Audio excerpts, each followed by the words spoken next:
கிறிஸ்துவுக்குள் அன்பான கர்த்தருடைய பிள்ளைகளே, இன்றைய வேத வசனமும் ஜெபமும் 1 கொரிந்தியர் புஸ்தகம் 12ஆம் அதிகாரம் 8ஆம் வசனம். எப்படியெனில், ஒருவனுக்கு ஆவியினாலே ஞானத்தை போதிக்கும் வரமும், வேறொருவனுக்கு அந்த ஆவியினாலே அறிவை உணர்த்தும் வசனமும்.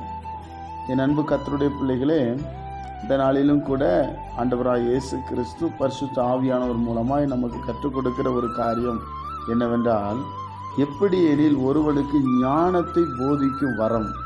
அது ஒரு கிஃப்ட். ஒவ்வொரு மனிதனுக்கும் ஆவியானவர் கொடுக்க விரும்புகிறது ஞானத்தை போதிக்கிற ஒரு வரம். அது படித்தவங்களுக்கு படிக்காதவங்களுக்கு அப்படி சொல்லப்படலை.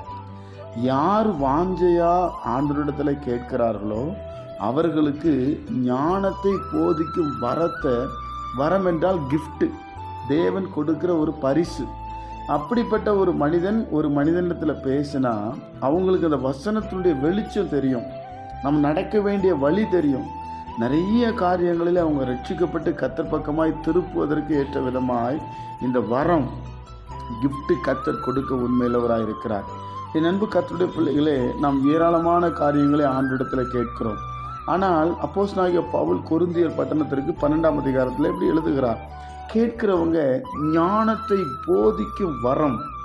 நம்ம சொல்கிற காரியம் அது சரியாக ஞானமாக இருக்க தேவன் நமக்கு கிருபை செய்கிறார். அதனால் ஞானத்தை போதிக்கும் வரத்தை நம்ம கேட்கணும்.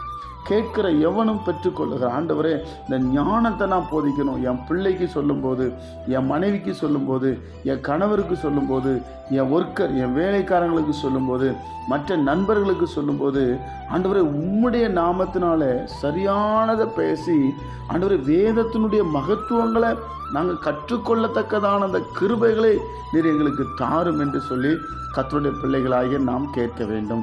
அப்போ தான் கேட்கிற எவனும் பெற்றுக்கொள்ளுகிறான். நாம் என் அன்பு கர்த்தருடைய பிள்ளைகளே, ஆண்டவர் சாலமோனுக்கு சொல்லும் பொழுது ஞானத்தை கேட்டார், ஆனால் கர்த்தர் கேளாத ஐஸ்வர்யத்தை கொடுத்தார். அப்போ ஐஸ்வர்யெல்லாம் கேளாமல் நமக்கு வருகிறது. நம்ம கேட்டு வருகிறது ஞானம்தான். ஞானத்தை போதிக்கும் வரம், அந்த கிஃப்டை எனக்கு தாங்க ஆண்டவரே என்று சொல்லி கேட்போமா? ஜெபிப்போம். பரிசுத்த பிதாவே, உம்முடைய குமாரன் இயேசு கிறிஸ்துவின் நாமத்தில் நாங்கள் வருகிறோம். எங்களுக்கு ஞானத்தை போதிக்கிற வரத்தை எங்களுக்கு தாங்க.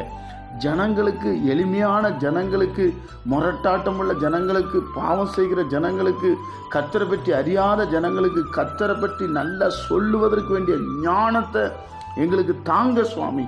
அதை ஜனங்களுக்கு சொல்லி ஜனங்களெல்லாம் உன் பக்கம் திருப்ப எங்களுக்கு கிருபை செய்யுங்க. எங்களை தாழ்த்தி ஒப்பு கொடுக்கிறோம். இந்த நாளை எங்களுக்கு ஆசீர்வதித்து தாரும். இயேசு கிறிஸ்துவின் மூலம் ஜெபிக்கிறோம் பிதாவே, ஆமென்.